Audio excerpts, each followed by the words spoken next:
Well, it's an absolute joy to finally meet up with Stella Parton. We did actually, our paths crossed about 30 years ago at the famous Wembley Country Music Festival, but it's been a long time, and you haven't changed a bit. Well, you're so sweet, so kind, and such a big liar. But it's lovely to have you in the UK again, and obviously it's great for you as well to come and meet all the people who've been wanting to see you for a long time. Well, I have been so excited to come back over.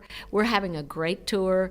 Chilli Gold and Elaine Boyle from Ireland, and of course Billie Jo Spears and I are just having a blast. The audiences have been great. The band is fantastic. The theaters are wonderful, and we're just having a great time. How did the whole thing come about? Because, it's long overdue, isn't it? Well, I had been offered a few times opportunities to come over and was disappointed when they didn't work out. But finally this one did, and so here we are. And I hope you're coming back again, not wait another 30 years. I hope I will too. I don't know that I'll hold up that long. Well, from where I'm looking, you will. No problem at all. Thank you. Now, there's so many things we can talk about. Let's start with the album at the moment, which is out. You've got a single out called Family Ties. Yes, I do. The album is called Testimony, and I think it's your 22nd album. Yes, Congratulations. it is. Thank you so much. It is my 22nd album. I produced this one. I wrote all the songs. I co-wrote some of the songs, but I wrote all of them.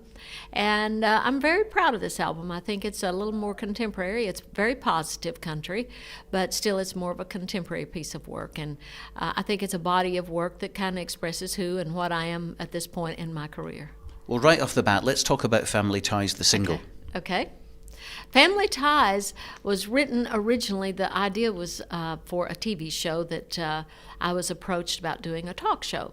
And so I thought, well, we need a theme song. So it started out to be that, and then I got it turned into a real personal expression of my own life and my own family ties, which, is quite large and quite, well known around the world. But so I thought, well, everybody has the same issues in a family, so I'm going to write it from that philosophical place.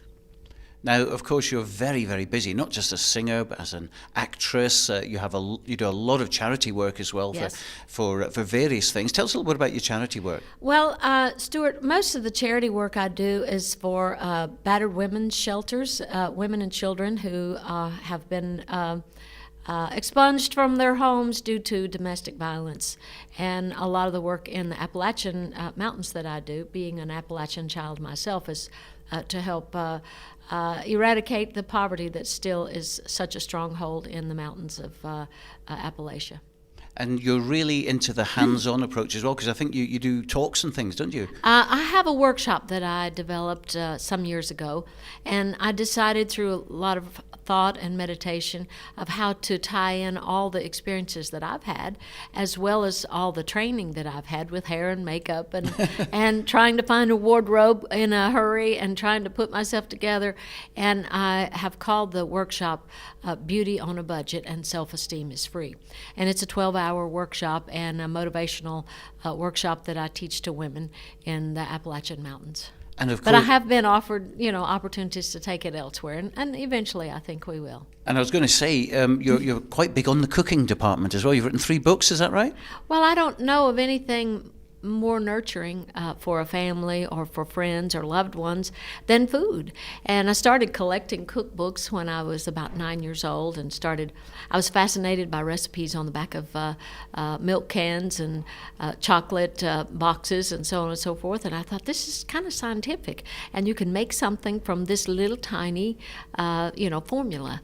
And so I'm still very fascinated with that. And I think it's a very good light read. And so I started writing the cookbooks for the homeless situation in Nashville, and my first cookbook was very successful. It was a fundraiser for the Coalition for the Homeless. And so that's how that all started, and then it just kind of snowballed from there. Now, of course, we all know you're from a very big family. I think you were the sixth Yes. of 12, is that Yes, right, children? That's correct. And we all know about Dolly, of course, but today we're talking about Stella Parton. Yes. But one thing I must just touch on is the childhood days back then. It must have been so much fun, so much music in that family. Well, there was an innocence about growing up the way we did. We were isolated in the mountains there, and it was mostly family and a few neighbors, but mostly relatives. And music was the centerpiece of our social interaction, and writing songs, telling stories, and just creating harmony. And I consider that to be the magical part of our lives, besides, of course, our spiritual upbringing. But I think the music was as spiritual as the spiritual training itself. Now, let's talk about a little bit about your acting career now, which is, you've done tremendous things. I mean, I was amazed that 30 years ago, it is now, I think it was 1979, you were in the Dukes of Hazzard playing part of one of the episodes. I think that was the first season. I think it was 79 or 78. I don't remember. Anyway, I was on the first late season. 70, but I do remember that episode a long that time was ago. my first acting experience, and I was the only country artist to ever do a dramatic role on that series, and I was the first country artist to be on Dukes of Hazzard, so I lay claim to that. And still they do a lot of Dukes festivals, and I dress up and go as Mary Beth and dress up in my deputy uniform, and we have a lot of fun. Because everyone remembers amazing. that. Everyone remembers that. And of course, Dukes of Hazzard back in the 70s, I mean, that was probably the hottest show on television. I know, it's still fun, and it's an amazing cult of fans that still come to these things.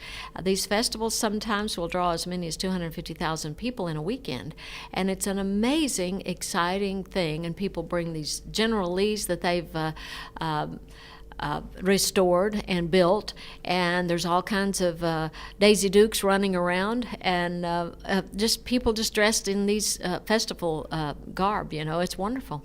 And you've done lots of acting roles since then. In fact, recently you were in Ghost Town, I believe. Yes, and I was. There was another. And I had music in that too. That's right. Yes, because you and in fact not the first time, because you've actually been on soundtracks for other movies, Yes. I believe, as well. Yes. So what's happening with you at the moment, acting wise? Well, at the moment, I'm in discussion with a theatrical production that is going to go to Broadway, I understand. And it's a comedy. It's a musical comedy, but it's about a televangelist and his wife, and it's a murder, and it's a comedy, and it's just going to be just one big total wreck. But it'll be fun. I hope I get the part. Well, back to your music now, and I must ask you about my favourite Stella Parton song, and that's "Danger of a Stranger," which I remember playing as a little boy. Oh, thank you.